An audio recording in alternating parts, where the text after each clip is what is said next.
Deadpool director reveals one joke Fox nearly cut out. Yeah. It was a joke they cut out, and they were trying to cut it out, and they told them not to show it, I guess, at the Comic-Con because they said that the joke was corny. Yeah.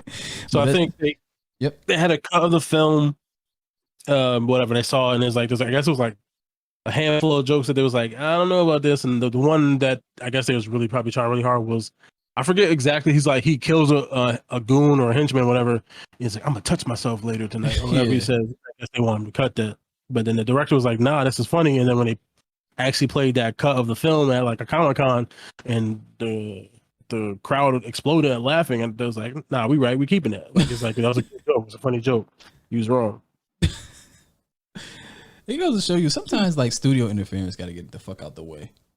No, they think they know, but they don't know. Yeah, they don't know because they're not creative. They're not creatives. They're like money people, and or whatever, and they're just worried about getting a product out, and they're not like worried about seeing a vision. They just want it to be as saturated as possible because they don't want to offend nobody. Because if they're worried if they offend people, then no one's going to see it, and then they're not going to make any money. They're only worried about making the money back. Yeah, they don't see the vision.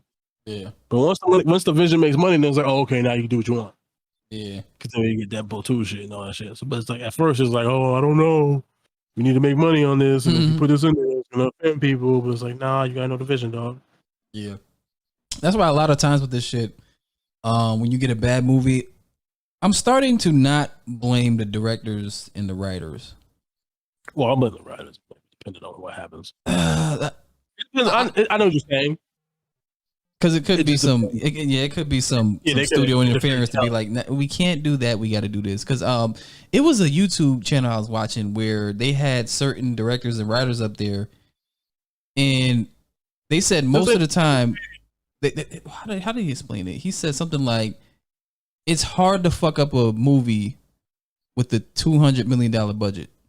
When it gets fucked up, most of the time, it's not on purpose, but they know exactly what they do, or they think they know what they're doing. Anything that you see in that movie, that's exactly what they wanted it to be, and it ends up being fucked up.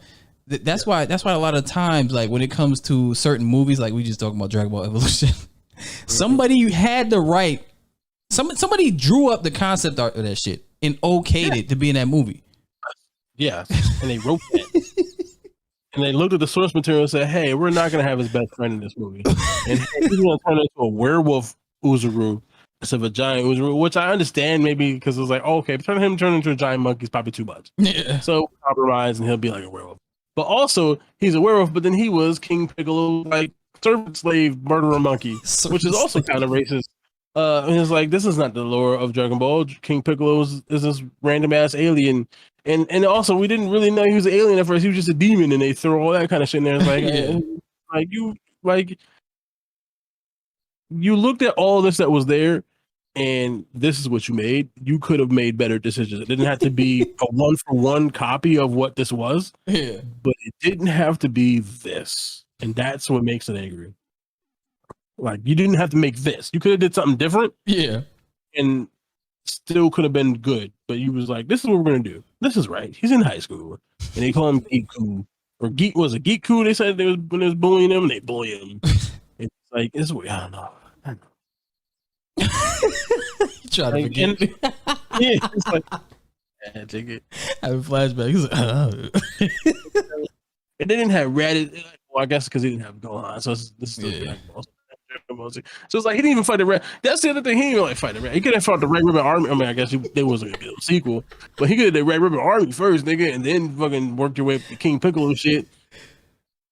Oh man, fuck, nigga. Or even just did straight up. I mean, I guess maybe tournament might not have been super exciting, but they had a tournament in there. They could have worked their way. They could have been moving with the tournament.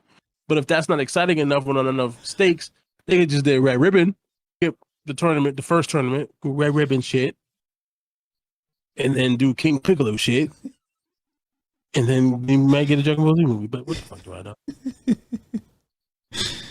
Oh man,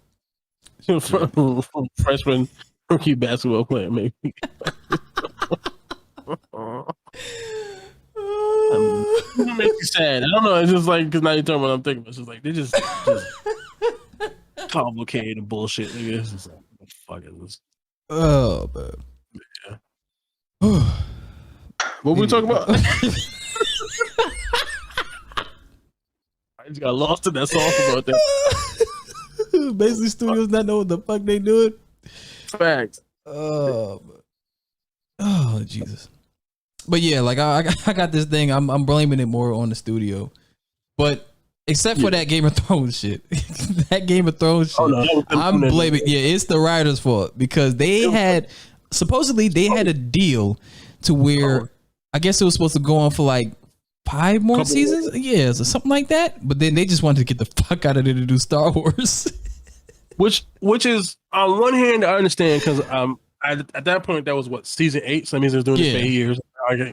I want to move on, so I can understand that. But at the same time, don't just fuck it up and leave. Like try at least, and then leave. Try and leave. Don't just fuck it up. Don't set up all this shit that you set up for 8 years and have it mean nothing. I will never forgive them for fucking wasting all that time about figuring out who the fuck Jon Snow's parents was, making him a Targaryen, and then have Arya kill the Night King. What? What was that? What? Why? I hate you. That was stupid. Oh, man. Bran, whose whole thing by the time we get to him at that point was like, I don't want anything. I'm the 3-eyed raven. I just want to touch trees and see the future and bad. Like, I don't want to be king. Make him king. Why? Why, Konya? And I guess Daenerys, I guess you have to make her mad. You didn't have to, but I guess it's like, oh, it's Targaryen inbreeding, incest made her fucking crazy, I guess, or something. I don't know. Even though her whole thing was, I'm gonna break the wheel, will not be like this, and then she was like, oh shit, they killed my girl, I'm crazy. And like, I guess like, they didn't have to do that way, but it is what it is. They could have just made the whole thing about them fighting Cersei. Yeah. And then Jamie, he spent this whole thing kind of transforming and being a better person. It kind of like it seemed like he reached the point where he was like out of the influence of Cersei, and then he just fucks Brienne and dips, and then be like, I love you, and then we get crushed by, and then he get crushed by stones. Right. I think that's too good for her. Cersei should have been much worse. Out of all the shit she did, I kind of got mad at that. That was the easy way out. Yeah. And then the Mountain versus the Hound. Was it the Hound? I kind of like that fight though. It was like built up, but I thought it was gonna be like a little bit more. Yeah. This is like I thought it was gonna be a little bit more than that, but it's just like it is what it is. Yeah. The clay games. I don't know.